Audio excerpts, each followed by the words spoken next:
ያስቀየምሽኝ ነው። አስፈላጊ ከሆነ ትሁትን ጠርቼ ሁሉንም ነገር እናወራለን። እሺ? ምን ካልሆነ በማይሆን ግምት አትገምጪ። ማዘርን ደግሞ እንደ እናቴ ትሪት እንዳደርጋትና እንድንከባከባት ፈቀጅልኝ። እንደ እናቴ? አዎ እንደ እናቴ። አንቺም እኮ እንደ እናትሽ ነው ተንከባከብሻት እንጂ እናትሽ አይደለችም አይደለም እንዴ? አቧት ከልኬና ምን ትላለች እቺ? አልገባኝም። እኔ ላይ ተናደነ? አዎ ተናድጄ ነው። ቆይ በዚህ ሰዓት ሊያሳስበው የሚገባው የኔ ጉዳይ ነው? አንቺስ ሊያሳስብሽ የሚገባው በእኔ ጉዳይ ነው? አባዬ ላይ አሟረትክ። በቃ ተናደድኩ እንዴ? አላሟረትኩም። ምን እናድርግ ነው ያልኩት። ቆይ ይሄን ነገር የግድ ተመስገን ማለት አለበት? እኔ ማለት አልችልም? እንደዛ አላልኩም ናቴ። አልሽ እንጂ በዚህ ሰዓት የግል ጉዳይ አውርቼ ራስ ወዳድ መሆን አልፈልግም። እስኪ በዚህ ሰዓት እንኳን ሰላም ምን እናድርግ? ምን መፍትሄ አለ ነው የሚባለው? ኧረ እባክሽ እኔ መፍትሄ ልንገርሽ። መፍትሄው እኮ ያንተ ዝምታ ነው ብለሽኛል። ብቻ ግን ሞቶ እንዳይሆን። አንተ ማን እንዴ? ምንድነው ችግር? እኔ ምንም ችግር የለብኝም አለው ናቲ። ምን እንዳሰድክ ባይገባኝም ግን ሁኔታ ምንም አላማረኝም።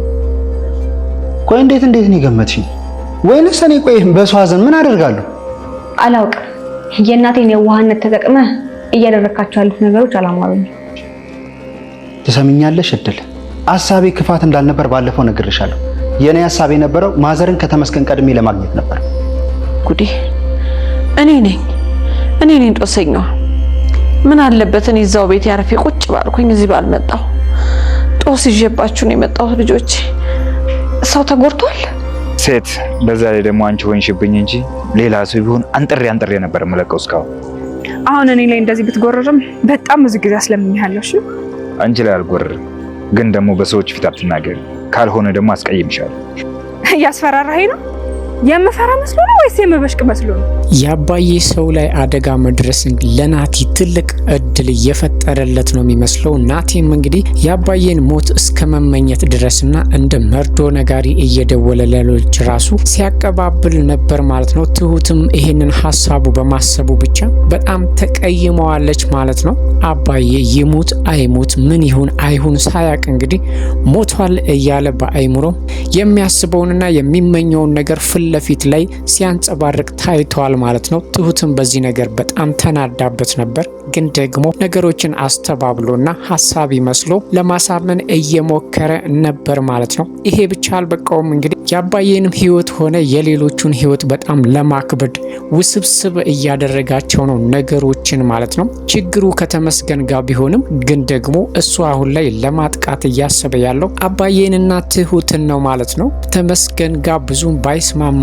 በትሁት ምክንያት ሰጣ ገባ ውስጥ ቢገባም ተመስገንን ያበሸቀና ተመስገንን የጎዳ የመሰለው እንግዲህ ዛሬ ላይ አባዬ ህይወት ላይ ትልቅ አደጋ ለመፍጠርና ቤቱ እንዲሸጥ እያስተባበረ ነው ያለው። የአባዬ ሚስት እንግዲህ እዚህ ቤት በመምጣቷ ከመጀመሪያው ጀምሮ ደስተኛ አልነበረችም። አሁንም ነገሮች በኔ ምክንያት ነው የተፈጠሩት እያለች ራሷን እየወቀሰች ነው ያለችው። ያቺ ደሳሷ ጎጆዋ እንግዲህ ብዙ ፍቅርና ብዙ ደስታ ነበረባት። አሁን ላይ ግን እዚህ ቤት ከመጣች ጀምሮ በተለይ ወደዚህ ቤት ከመጡ ጀምሮ ምንም ደስታ የለበትም። ስለዚህ ያባዬ አሁን ላይ ሰው ላይ አደጋ ማድረሱ እኔ ነኝ ጥፋተኛው ወይም ደግሞ የኔ እድል ነው እኔ ብኖርም ባልኖርም ብላ ራሷን እየወቀሰች ነበር ማለት ነው። ናቲም አጋጣሚውን በጠቅላላ ወደ ራሱ አቅጣጫ ለማምጣት እየሞከረ ነው። ዛሬ ላይም ማሚ ምንም የማታውቀውን ሚስኪን ሴት ቤቱ ተሸጦ አባዬ መፈታት አለበት፣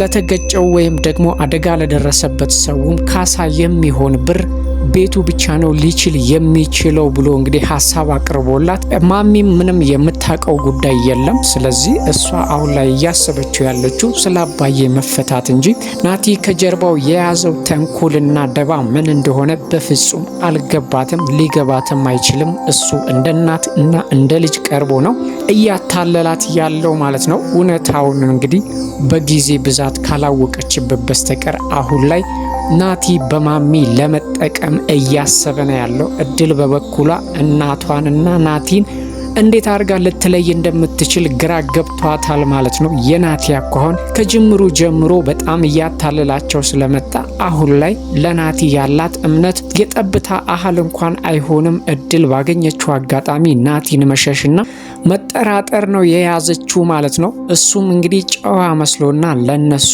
ረዳት ወይም አጋዥ መስሎ ስርስሩን እያጠቃና ራሱን የበላይነት ለማድረግ እየሞከረ ነው ያለው ማለት ነው። በእርግጥ ከአባዬና ናቲ ምንም የሚያገናኛቸው ወይም የሚያጣላቸው ጉዳይ አልነበረም። ምናልባትም ከዚህ በፊት በተደጋጋሚ ሽማግሌ ሁነኝ ሲለው እምቢ ስላለውና ትሁትን አሁን ላይ ለተመስገን እየተመኘ ወይም ወደ ተመስገን እያደላ ስላለ አባዬ ያንን ነገር ለመበቀል ካልሆነ በስተቀር አባዬ ለናቲ መቼም ክፉ ሆኖ አያቅም። እናቱን ጭምር አስጠግቶ እንግዲህ ብዙ አደጋዎችን ለነሱ የተጋፈጠ ሰው ነበር።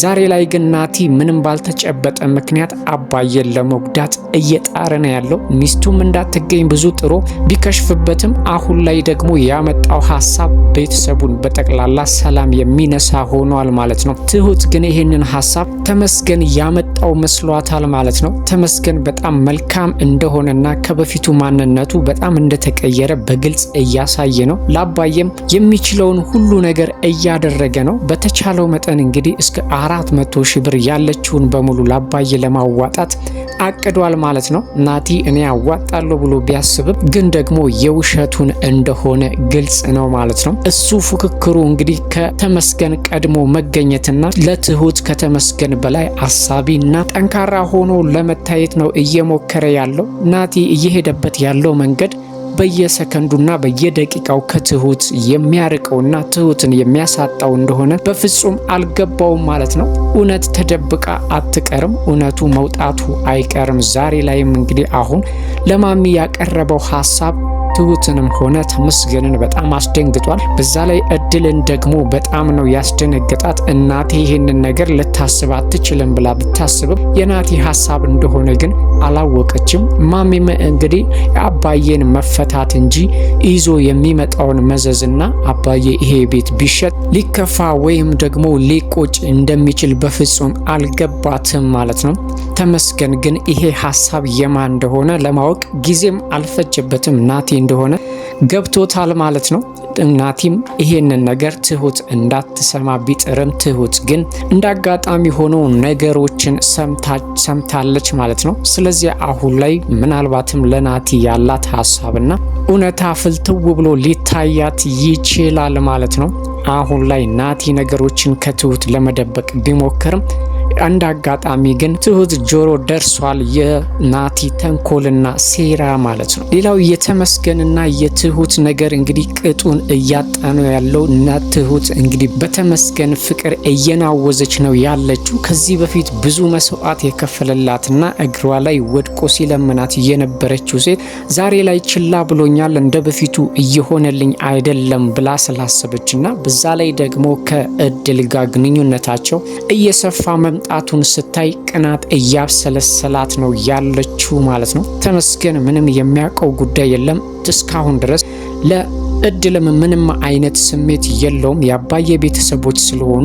ስለዚህ እሱን እድልን እንደ ቤተሰብ ወይም እንደ እህቱ እንጂ በሌላ ነገር በፍጹም አስቧት አያቅም። እድልም ተመስገን በጣም መልካም ወንድ ስለሆነና ከብዙ ችግሮችም ከናቲ ጣጣዎች ያወጣት እሱ ስለሆነ አሁን ላይ እሱን ስለሆነ የምታምነው ተሙ እያለች በጠራች ቁጥር ትሁቴ አንጀቷ እየተቃጠለ ነው ያለው ማለት ነው።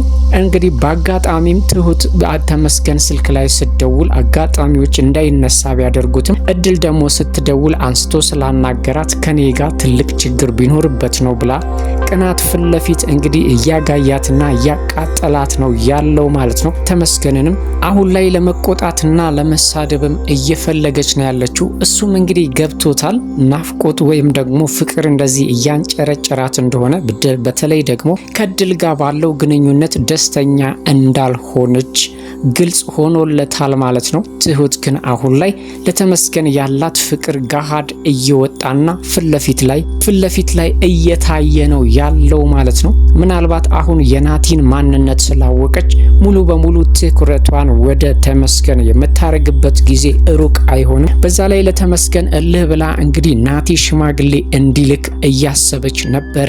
ግን ደግሞ አሁን ላይ የናቲን ተንኮልና ደባ ስለሰማች ሙሉ በሙሉ ሀሳቧን እንደምትቀይር ግልጽ ነው ማለት ነው። ናቲም አሁን ላይ ባገኘው አጋጣሚ እንግዲህ ትሁትና እድልንም ለማጣላት እየሞከረ ነው ያለው። ትሁት እዚህ ቤት በመኖርሽ ደስተኛ አይደለችም፣ ስለዚህ ያንን ነገር ከትሁት ማረጋገጥ አለብሽ ባላት መሰረት እንግዲህ እድል ትሁትን በቀጥታ ሄዳ ነበረ። ትወጅኛለሽ ወይስ ትጠይኛለሽ? እዚህ ቤት በመኖሬ ደስተኛ አይደለሽም ወይ ብላ ስትጠይቃት ትሁት አሁን ላይ ጥርጣሬና የተመስገን ነገር ውስጧን ቢያብሰለስላትም በዝምታ ተውጣለች እንጂ ያን ያህል ሰው የምትጠላና ሰውን ለመጉዳት የምታስብ ሰው አይደለችም። አሁን ላይ ግራ በተጋባችበትና ነገሮች ምስቅልቅላቸው በወጡበት ጊዜ ነው እድል እዚህ ቤት የተከሰተችው። ይሄንንም ነገር እንግዲህ ትሁት ለእድል ለማስረዳት ሞክራለች። ይሄ ተንኮል ደግሞ የናቲ ነው ማለት ነው። አሁን ላይ የተመስገንና የእድል መቀራረብ ለትሁት ትልቅ አደጋ እንደሆነባት ናቲም እያየና እየተጠራጠረ ነው ያለው። ግን ደግሞ ምንም ማድረግ አይችልም ማለት ነው። አሁን ላይ እንግዲህ በሄደበትና ባቀደው እቅድ በጠቅላላ ተመስገን ናቲን እያሸነፈውና እየጣለው ስለሆነ አሁን ደግሞ እየሄደበት ያለው አቅጣጫ ምናልባትም አባዬ ጆሮ ከደረሰ ናቲ ምን ያህል ክፉና መጥፎ ሰው እንደሆነ ሁሉም በግልጽ ሊረዳ ይችላል ማለት ነው።